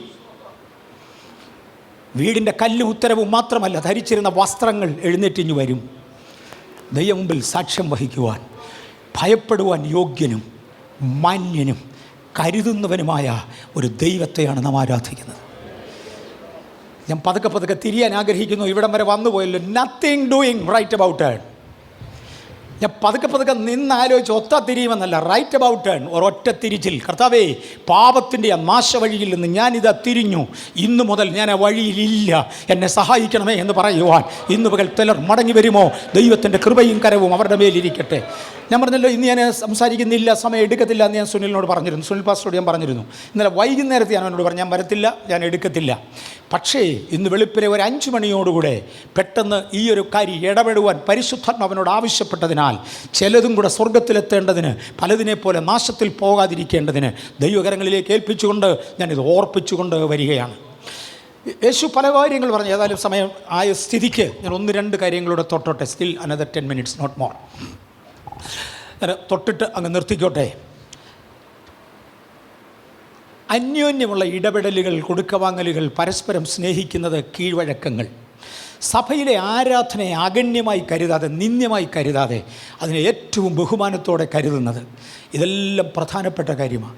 ഒരു നല്ല സഭ എന്ന മാനദണ്ഡത്തിൽ മുന്നോട്ട് പോകുവാൻ ഇപ്പോൾ വളരെ അച്ചടക്കത്തോടെ ആളുകളിരുന്ന് ശ്രദ്ധിക്കുക. നിങ്ങളൊന്ന് ആലോചിക്കുക, ഒരാൾ ഇതിൻ്റെ നടുക്കോട്ട് എഴുന്നേറ്റ് എന്നങ്ങ് തുള്ളൽ തുടങ്ങിയാൽ ഇന്നത്തെ മെസ്സേജ് തീർന്നു. എല്ലാവരുടെയും ശ്രദ്ധ അങ്ങോട്ടായിരിക്കും. ബഥേൽ സഭയെ സംബന്ധിച്ചിടത്തോളം ഒരു 2000 പേരെങ്കിലും ഇതിനകത്തും, ലക്ഷങ്ങൾ വെളിയിലും. അങ്ങനെ പറഞ്ഞാൽ ഞാൻ നിർത്താം. ഹാർവസ്റ്റ് ടെലിവിഷൻ്റെ അഭിപ്രായ പ്രകാരം, ടെലിവിഷൻ ഓണാണ്, ഹാർവസ്റ്റ് ടെലിവിഷനിൽ മാത്രം നമ്മളെ ശ്രദ്ധിക്കുന്നവരുടെ എണ്ണം 45 ലക്ഷത്തിന് മേളിലാണ്. നമ്മുടെ റീമ റേഡിയോയിൽ ഇന്നലെ നോക്കുമ്പോൾ 6 ലക്ഷത്തിലധികം ആളുകൾ അതിനകത്ത് പങ്കെടുത്ത് കഴിഞ്ഞു. ഞാൻ ചെക്ക് ചെയ്തു, 6 ലക്ഷത്തിലധികം ആളുകൾ അതിനകത്ത് കയറി കേട്ട് കഴിഞ്ഞു. നിങ്ങൾക്ക് എല്ലാം ചെക്ക് ചെയ്യാവുന്നേ ഉള്ളൂ. ഇത്രയും ഓഡിയൻസാണ് നമുക്കുള്ളത്. ഒരു മെസ്സേജിൻ്റെ പ്രാധാന്യം ഗൗരവമാണ്. കഴിവുള്ളിടത്തോളം ഒരു മിനിറ്റ് നഷ്ടമാക്കാത്തത് അതുകൊണ്ടാണ്. പബ്ലിക് അറ്റൻഷൻ ദൈവത്തിന് ലഭിക്കേണ്ടതാണ്. അത് ദൈവത്തിൽ നിന്ന് അന്യപ്പെടുത്തി എൻ്റേതാക്കാൻ ഒരു വികൃതിത്തരം ഇതിനകത്തുണ്ടാകാതെ ദയവായി ശ്രദ്ധിക്കുക. അതിൻ്റെ അർത്ഥം ആരാധിക്കുമ്പോൾ പഞ്ചപുഷ്ടമടക്കി ഇരിക്കണമെന്നല്ല. നോ, ഇത് ശവപ്പറമ്പല്ല, ഇത് ആത്മീയരുടെ ഇടമാണ്. ഇതിനകത്തൊരാത്മചലനം ഉണ്ടായാൽ സ്വർഗീയമായൊരു മൂവ്മെൻ്റ് ഉണ്ടായിരിക്കും. അതിനകത്ത് ശരീരങ്ങൾ ചലിച്ചിരിക്കും. അതിനകത്ത് ശരീര ആത്മദേഹികൾ ഒരുപോലെ ഇടപെട്ടിരിക്കും. പക്ഷേ അങ്ങനെ ഒരു ആത്മവ്യാപാരം ഉണ്ടായാൽ ഞാൻ ഒരുത്തൻ തന്നെയല്ല ഭക്തൻ, എനിക്ക് തന്നെ വരത്തില്ല. ഇതിനകത്തിരിക്കുന്ന ആത്മീയരെ മൊത്തത്തിൽ തൊട്ടിരിക്കും. ഞാനീ പറയുന്ന ആശയങ്ങൾ നന്നായി ഗ്രഹിക്കേണ്ടതിനാണ് ഞാൻ പറഞ്ഞത്. ഞാൻ ഒരുത്തൻ മാത്രമല്ല ഭക്തൻ. ഇതിനകത്ത് ഭക്തന്മാർ ഒരുപാടുണ്ട്. അവർക്കെല്ലാവർക്കും ഈ ആത്മവ്യാപാരം ഉണ്ടായിരിക്കും. ഓൾ റൈറ്റ്, ഒരാൾ പരിശുദ്ധാത്മാഭിഷേകം പ്രാപിക്കുന്ന ആദ്യ ദിവസങ്ങളിൽ ആവശ്യമുള്ള മച്യൂരിറ്റി കാണത്തില്ല. അന്നേരത്ത് ഒറ്റയ്ക്ക് ഒരാൾ അല്പസ്വല്പം ശബ്ദമുണ്ടാക്കിയാൽ ദാറ്റ്സ് ഓക്കെ. അല്പമൊക്കെ അസഹ്യത തോന്നിയാൽ, വീട്ടിലെ ഇളയ കുഞ്ഞ് എന്തെങ്കിലും ഒരു വികൃതി കാണിച്ചാൽ മൂത്തവർ അത് കണ്ടു മനസ്സിലാക്കുന്നത് പോലെ. പക്ഷേ എത്ര കാലം തുടരും? 2 വയസ്സുള്ള ഒരു കുഞ്ഞ് വികൃതി കാണിച്ചു, 3-ാം വയസ്സിലും 4-ാം വയസ്സിലും 5-ാം വയസ്സിലും വികൃതി മാറിയില്ലെങ്കിൽ മാതാപിതാക്കൾ പറയും, ഇത് മെൻ്റലി റിട്ടാർഡാ, ഇതിനെ ട്രീറ്റ് ചെയ്തേ മതിയാകൂ, നാം ആത്മാവിലായേ മതിയാകൂ. ഇതിൻ്റെ അർത്ഥം ഒരു ശുശ്രൂഷ നടക്കുമ്പോൾ പരിശുദ്ധാത്മ ചലനമുണ്ടായാൽ ഇപ്പം ഇരിക്കുന്ന പോലെ ഇരിക്കണമെന്നല്ല. ഞാൻ ഇപ്പോൾ എടുത്തുകൊണ്ടിരിക്കുന്ന ഒരു ആത്മീക ശുശ്രൂഷയല്ല, കൂടുതൽ ദൈവ വചനത്തിൽ നിന്നുള്ള ശുശ്രൂഷയാണ്. അത് ഹൃദയത്തിൻ്റെ പലകകളിൽ എഴുതേണ്ടതാ, അത് ഗ്രഹിക്കേണ്ടതാ, മനസ്സിലാക്കേണ്ടതാ. അതിൻ്റെ കാര്യമല്ല ഞാൻ പറഞ്ഞത്. നേരെ മറിച്ച് ഇവിടെ ഒരു ആത്മവ്യാപാരം ഉണ്ടാകത്തക്കവണ്ണം ഒരു സാഹചര്യമാണെങ്കിൽ എല്ലാവരും കഴിവുള്ളിടത്തോളം ആത്മാവിലായിരിക്കണം. ആരും നിശബ്ദമായിരിക്കുക എന്ന ആശയം ഞാൻ പറഞ്ഞില്ല. ഇല്ല ഇല്ല ഇല്ല. പെന്തക്കോസ് എന്ന് പറഞ്ഞാൽ കാണാനും കേൾക്കാനും ഉള്ളതാ. അത് കേൾവി കൊണ്ട് തന്നെ തീരത്തില്ല, അതിനകത്ത് കാണാനുമുണ്ട്. അതാ പെന്തക്കോസ്. പക്ഷേ അത് സഭ മൊത്തവും വ്യാപരിക്കണം, സഭ മൊത്തവും അറിഞ്ഞിരിക്കണം. ദൈവത്തിന് ലഭിക്കേണ്ട മാന്യതയും സഭയ്ക്ക് ലഭിക്കേണ്ട അറ്റൻഷനും അതിന് തന്നെ ഉണ്ടായിരിക്കണം. അതൊരു വ്യക്തിക്കരുത്. നമ്മളിൽ ഒരുവൻ്റെ നേരെ വിരൽ ചൂണ്ടിക്കൊണ്ട് ഇത് നിൻ്റെ കൂട്ടത്തിൽ വരുന്ന ആളല്ലേ എന്ന് ചോദിക്കുവാൻ വെളിയിലൊരുവൻ അനുവാദം കൊടുക്കാതിരിക്കുക. പിശാച് ദൈവത്തെ അപമാനിക്കുവാൻ ഒരിക്കലും ഇടയാകരുത്. ഇക്കാര്യം മറക്കരുത്. ഈ ഭൂമിയിലുള്ള വസ്തുക്കൾക്ക് റെക്കോർഡ് ചെയ്യാനായിട്ട് കഴിയും, മറക്കരുത്. ഇതെല്ലാം ന്യായവിധി ദിവസത്തിൽ എഴുന്നേറ്റ് വരും. പഴയ നിയമത്തിലോട്ട് തിരിഞ്ഞാൽ യാക്കോബ് തൻ്റെ യാത്രയിൽ പദ്ദനാരാമിലേക്ക് പോകുകയാണ്. വഴിമധ്യേ ദൈവികമായൊരു വെളിപ്പാടുണ്ടായി. അദ്ദേഹം എഴുന്നേറ്റ് തലവണയായി വെച്ചിരുന്ന കല്ലെടുത്ത് നേരെ നിർത്തി അതിൻ്റെ മേലെ എണ്ണ ഒഴിച്ച് അതിനെ അഭിഷേകം ചെയ്തേച്ച് പറഞ്ഞു, ഞാനും എൻ്റെ ദൈവവും തമ്മിലൊരു ഉടമ്പടി ചെയ്യുക, കല്ലേ നീ സാക്ഷി. യാക്കോബിന് ഇന്നത്തെ സയൻസ് അറിയത്തില്ലായിരുന്നോ? ഇല്ലായിരുന്നു. PhD കാരനല്ലായിരുന്നു, സ്കൂളിൽ പോയിട്ടുള്ളതല്ല. യാക്കോബ് ഇത് ദൈവികമായ ദർശനമല്ലാതെ വേറൊന്നുമല്ല. യാക്കോബ് പദ്ദനാരാമിൽ നിന്ന് തിരിച്ചു വരുമ്പോൾ തൻ്റെ അമ്മായിയപ്പൻ പുറകെ വന്നു. ഇയാളുടെ കയ്യിൽ കൊണ്ടുപോയിരുന്ന എന്താണെന്ന് ചെക്ക് ചെയ്യാൻ വന്നതാ. ഏതായാലും തമ്മിൽ പിരിയുന്ന സമയത്ത് യാക്കോബ് പറഞ്ഞൊരു കുറച്ച് കല്ല് പെറുക്കിക്കൊണ്ട് കൂട്ട്. 2 പ്രാവശ്യം എഴുതിയിരിക്കുന്നത് യാക്കോബ് കല്ല് പെറുക്കി കൂട്ടി വെച്ച് പറഞ്ഞു, ഈ കല്ലിൻ്റെ കൂമ്പാരം സാക്ഷ്യത്തിന് വേണ്ടിയാണ്. തൻ്റെ അമ്മായിയപ്പൻ ലാബാനും പറഞ്ഞു, ഇത് സാക്ഷ്യത്തിൻ്റെ കൂമ്പാരം, ഇത് സാക്ഷ്യത്തിൻ്റെ കൂമ്പാരം. കല്ല് റെക്കോർഡ് ചെയ്യും. ഈ യാഥാർത്ഥ്യം യാക്കോബ് അറിഞ്ഞിരുന്നു. ഈ യാഥാർത്ഥ്യം തിരുവചനത്തിലുണ്ട്. കല്ല് തന്നെയല്ല എല്ലാം. ഞാൻ ഒരു കാര്യത്തിലൂടെ ഒരു ക്ലറിഫിക്കേഷൻ, ഇന്നത് പറയേണ്ടതാണോ സ്വാഭാവികമാണ്, പക്ഷേ എനിക്ക് തോന്നുന്നത് ആവശ്യമായതുകൊണ്ട് അതും കൂടെ പറഞ്ഞു വെച്ചിരിക്കാം. എന്നോട് 1-2 പേര് ഇൻഡയറക്റ്റായി, ഡയറക്റ്റായിട്ട് ആരും എന്നോട് ചോദിച്ചില്ല, എന്നാൽ എന്നോട് ഇൻഡയറക്റ്റായിട്ട് ചോദിച്ചു, പാസ്റ്റർ ഈ പട്ടണത്തിൽ പല വ്യക്തികളോട് ക്ഷമിക്കാൻ കഴിയാത്ത സാഹചര്യം ഉണ്ടെന്ന് കേൾക്കുന്നു, ശരിയാണോ? അങ്ങനെയാണെങ്കിൽ അത് ഒരു നല്ല മാതൃകയാണോ? പറഞ്ഞു, നിങ്ങളെ കേട്ടത് അത്രയും കള്ളം. എനിക്ക് ഈ പട്ടണത്തിൽ ക്ഷമിക്കാൻ കഴിയാത്ത ഒരു ഒറ്റയാൾ പോലും, ഈ പട്ടണത്തിൽ എന്നല്ല ഈ ഭൂമിയിൽ എനിക്ക് ക്ഷമിക്കാൻ കഴിയാത്ത ഒറ്റയാൾ പോലും ഇല്ല. സാത്താനും അവൻ്റെ ദൂതന്മാരും ഒഴിച്ചാൽ അവരോട് കോംപ്രമൈസ് ചെയ്യാൻ നിവൃത്തിയില്ല, ക്ഷമിക്കാൻ ഒക്കത്തില്ല. അല്ലാതെ എനിക്ക് ക്ഷമിക്കാൻ വയ്യാത്ത ഒറ്റയാൾ പോലുമില്ല. പക്ഷെ ഒരുപാട് പേരോട് എനിക്ക് സഹകരണമില്ല. അതിൻ്റെ കാരണം അവർ ക്ഷമ അർഹിക്കാത്തതുകൊണ്ട്. യേശു പത്രോസിനോട് പറയുമ്പോൾ, നിന്നോട് ക്ഷമിക്കുകയും മാനസാന്തരപ്പെട്ട് നിൻ്റെ അടുക്കൽ വന്ന് എന്നോട് ക്ഷമിക്കണമെന്ന് പറയുകയും ചെയ്താൽ നീ ക്ഷമിക്കണം. ഇടയ്ക്കത്തെ കണ്ടീഷൻ പലർക്കും കാണാതെ പോയി. ലൂക്കോസിൻ്റെ സുവിശേഷത്തിലാണ് അത് വ്യക്തതയിൽ കൊടുത്തിരിക്കുന്നത്. മാനസാന്തരപ്പെട്ട് നിൻ്റെ അടുക്കൽ വന്ന് ക്ഷമിക്കണമെന്ന് പറഞ്ഞാൽ ക്ഷമിക്കുകയും വേണം. തിരുവചനത്തിൻ്റെ വ്യവസ്ഥയിൽ മാനസാന്തരപ്പെട്ട് എന്നോട് തെറ്റ് ചെയ്ത ഒറ്റയാളിനോട് ക്ഷമിക്കത്തില്ല എന്ന് ഞാൻ പറഞ്ഞിട്ടില്ല.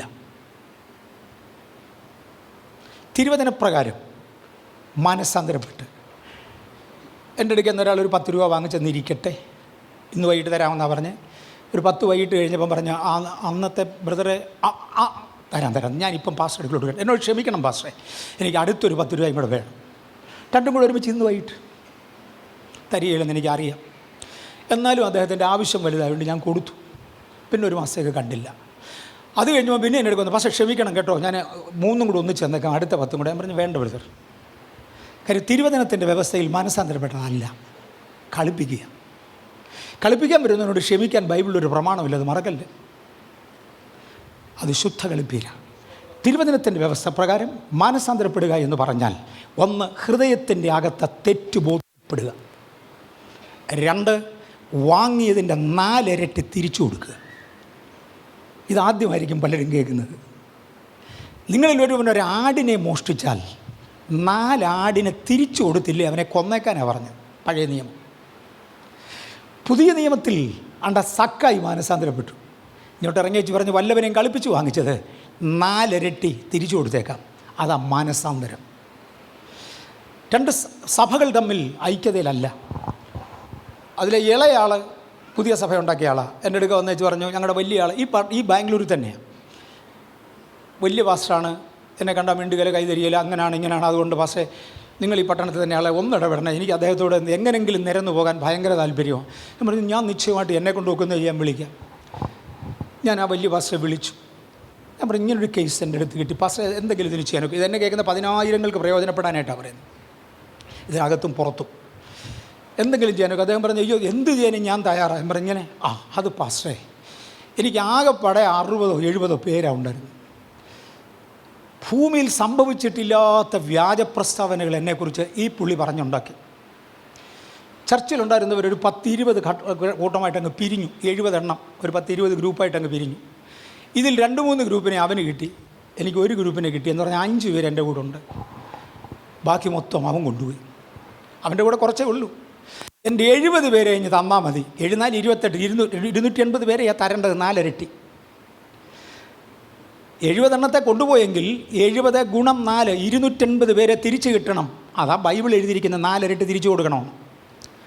വേണ്ട, 70 പേരെ കഴിഞ്ഞ് തിരിച്ചു തന്നാൽ അത് വേദപുസ്തകത്തിൻ്റെ പ്രമാണത്തിൻ്റെ 4-1 ഞാൻ അംഗീകരിച്ചോളാം. ഇവൻ്റെ ആയുസ് മുഴുവനും ഭൂമി മുഴുവൻ ഉരുണ്ടാൽ 5 പേരെ നേടാൻ ഇവന് കൃപയില്ല. ഉണ്ടേ മറ്റേ ചർച്ച പൊട്ടിക്കേണ്ട കാര്യമില്ലല്ലോ. ഇതിനോട് ആര് ക്ഷമിക്കാൻ?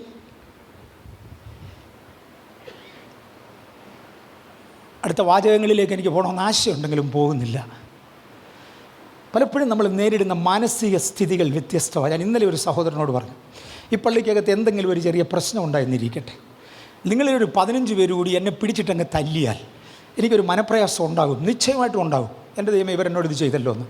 പക്ഷേ എൻ്റെ സുനിൽ മോൻ എല്ലാവരുടെയും മുമ്പിലിട്ട് എൻ്റെ പല്ല് തല്ലി പറിച്ചാൽ നിങ്ങൾക്ക് തോന്നുന്നുണ്ടോ എൻ്റെ മനസ്സിൽ നിന്ന് ആഘാതം മാറുമെന്ന്?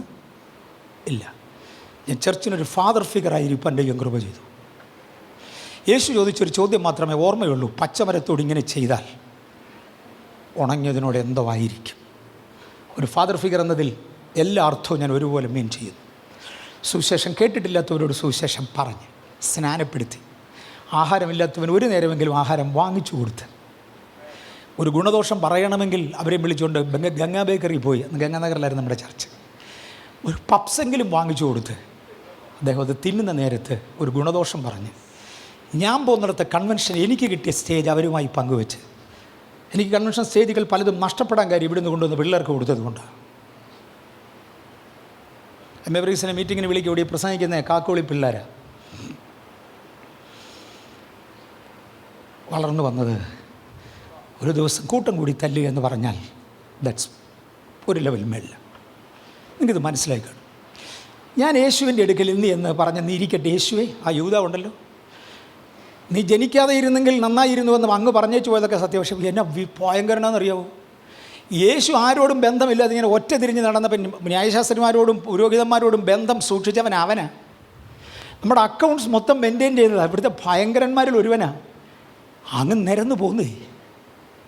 അതുകൊണ്ട് അദ്ദേഹത്തെ പ്രധാന അപ്പോസ്തലനെന്ന് ഞങ്ങൾ വിളിച്ചോട്ടെ എന്ന് ഞാൻ ചെന്ന് ചോദിച്ചാൽ നിങ്ങൾക്ക് മനസ്സിലാകുന്നുണ്ടോ?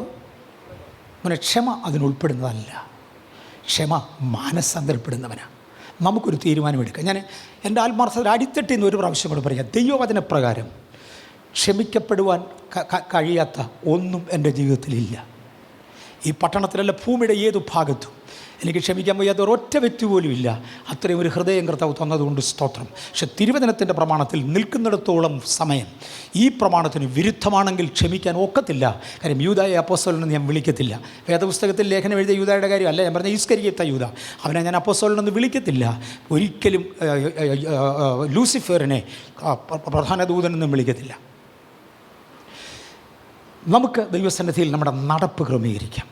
നമ്മുടെ വാക്ക്, നമ്മുടെ കൊടുക്ക വാങ്ങൽ, ജീവിതശൈലി, ആരാധനയിലെ നമ്മുടെ അറ്റൻഡൻസ്, ദൈവവുമായുള്ള നമ്മുടെ ബന്ധം, ഇന്ത്യയിൽ നിന്നും ദൈവസഭയുടെ പ്രൊട്ടക്ഷൻ കുറഞ്ഞു വരികയും ദൈവത്തിൻ്റെ വഴിയിൽ നടക്കുന്നവർക്ക് ദൈവം തരുന്ന കാവൽ നമ്മൾ സഭയായി അനുഭവിക്കേണ്ടതിന് ദൈവ മുമ്പിൽ ഭയത്തോടെ നടക്കുവാൻ, ദൈവവ്യവസ്ഥയിൽ നടക്കുവാൻ കർത്താവ് നമുക്ക് കൃപ തരികയും ചെയ്യട്ടെ.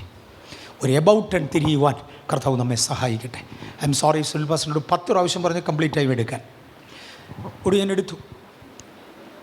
പ്രതീക്ഷിച്ച് തുടങ്ങിയതല്ല, അങ്ങനെ സംഭവിച്ചു പോയി. പക്ഷേ എനിക്ക് തോന്നിയ പ്രയോജനമായെന്ന്. എന്നെ പ്രസാദിപ്പിക്കാൻ വേണ്ടി ആരും കൈ ഉയർത്തരുത്. പക്ഷേ ദൈവസഭയുടെ പൊതു വളർച്ചയ്ക്ക് ഇടയ്ക്കിടയ്ക്ക് ഞങ്ങൾക്ക് ഇതും ആവശ്യമാണ്, വചനത്തിൻ്റെ സത്യങ്ങൾ എന്ന് ഉറപ്പുള്ളവർ മാത്രം. എന്ന് പറഞ്ഞാൽ എനിക്ക് എന്നെ തന്നെ ഒന്ന് എൻഷുർ ചെയ്യാനാണ്. അങ്ങനെ അല്ലെങ്കിൽ കൈ ഉയർത്തരുത്. സത്യമായിട്ടും ആത്മാർത്ഥതയിൽ ഉറപ്പുണ്ടെങ്കിൽ ഒരു കൈ ഒന്ന് ഉയർത്തി കാണിക്കുക. ഒരു കൈ. ഇത് 99% കൈയുണ്ട്. കൈതാത്തിട്ട് കർത്താവ് നമ്മളതിനെ സഹായിക്കട്ടെ. നമുക്കൊരു തീരുമാനമെടുക്കാം. കർത്താവേ right about it. It's not a slow change. അതുകൊണ്ട് ഒക്കത്തില്ല. സമയം അതിൻ്റെ അറ്റത്ത് വന്ന് മുട്ടി നിൽക്കുക. ജൂണോടുകൂടെ യഹൂദൻ പലസ്തീൻ പിടിച്ചതിൻ്റെ 50-ാം വർഷം തികയുക.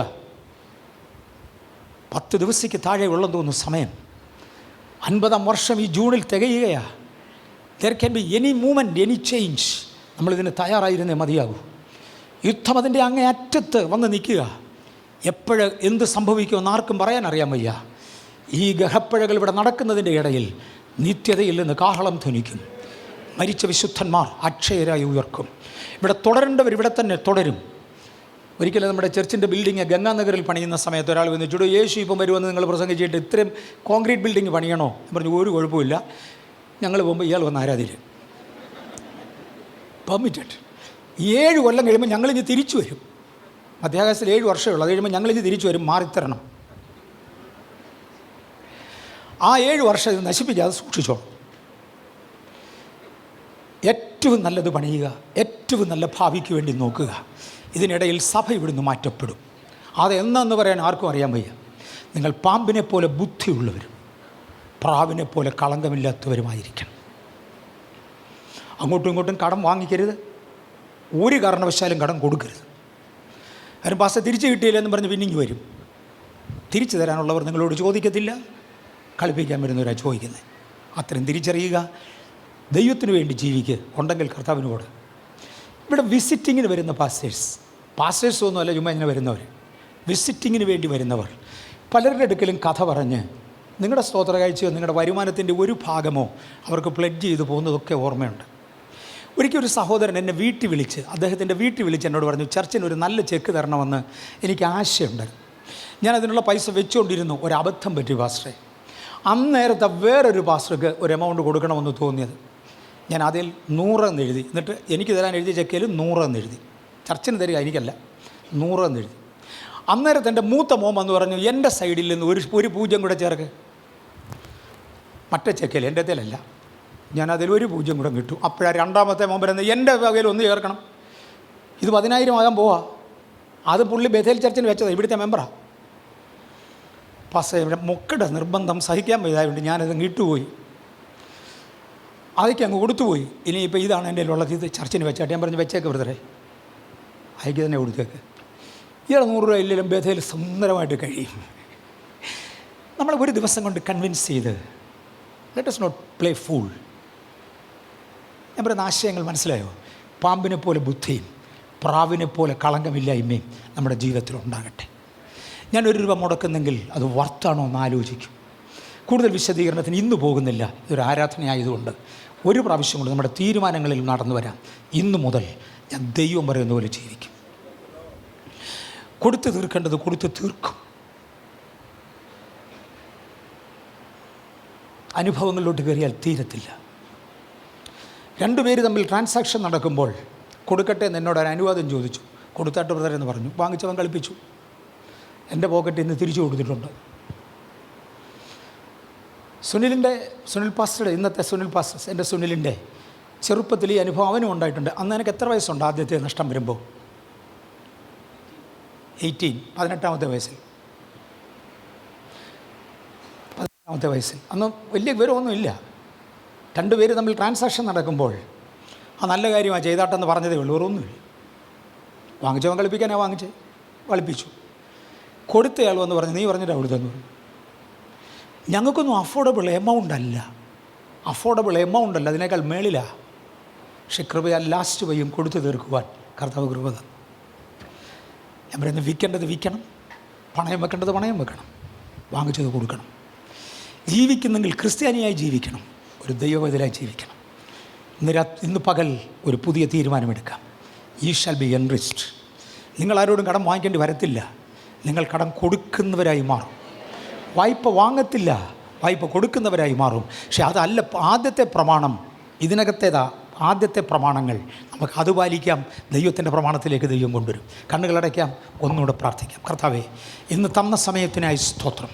അങ്ങയുടെ വരവിനെക്കുറിച്ച് ഒന്നുകൂടെ ഓർക്കുവാൻ, പക്ഷേ ന്യായവിധിയിൽ ദൈവമുമ്പിൽ നിൽക്കേണ്ടതിന് ഞങ്ങളെ തന്നെ ദൈവസന്നിധിയിൽ ക്രമീകരിക്കുവാൻ, പ്രായോഗികമായ പല വശങ്ങളിലൂടെയും ഇറങ്ങുവാൻ ഇന്ന് തന്ന മഹാകരുണയ്ക്കായി ഞങ്ങളങ്ങേ സ്തുതിച്ചു വാഴ്ത്തുന്നു. അവിടുത്തെ ബലത്തിൻ്റെ ബലമുള്ള കരം, ബലവാനായവൻ്റെ ബലത്തിൻ്റെ കരം ഇന്ന് ഞങ്ങൾക്ക് അനുകൂലമായി നീട്ടണേ. കർത്താവ്, ഇന്ന് ഞങ്ങളോട് സംസാരിച്ചതിനായി സ്തോത്രം. കർത്താവ്, ഭാരതീയ സഭയിൽ നിന്നും അങ്ങയുടെ കാവൽ കുറഞ്ഞു തുടങ്ങുന്ന ഈ കാലഘട്ടങ്ങളിൽ യോഗ്യമായി ജീവിക്കുവാൻ, എൻ്റെ കർത്താവ്, അതേസമയം പീഡയിലും പ്രതികൂലത്തിലും കൂടെ പോകുന്നവരെ ഓർത്തങ്ങേ സ്തുതിക്കുവാൻ, അവർക്ക് സഹിപ്പാനുള്ള ബലവും കൃപയും കൊടുക്കുവാൻ, അങ്ങയോട് അപേക്ഷിക്കുവാൻ ഞങ്ങൾക്ക് തരാമെന്ന് അങ്ങ് പറഞ്ഞ ആ വലിയ വാഗ്ദത്തത്തിനൊത്തവണ്ണം, ആ ദിവ്യ പ്രൊട്ടക്ഷൻ ലഭിക്കേണ്ടതിനൊത്തവണ്ണം തിരുമുമ്പിൽ നടക്കുന്ന ദൈവത്തെ പ്രസാദിപ്പിക്കുവാൻ അടിയങ്ങൾക്ക് കൃപ തരണമേ. മുഴുമഹത്വം അങ്ങേക്കാകും. അത് യേശുവിൻ്റെ നാമത്തിൽ തന്നെ. Sorry four taking extra time.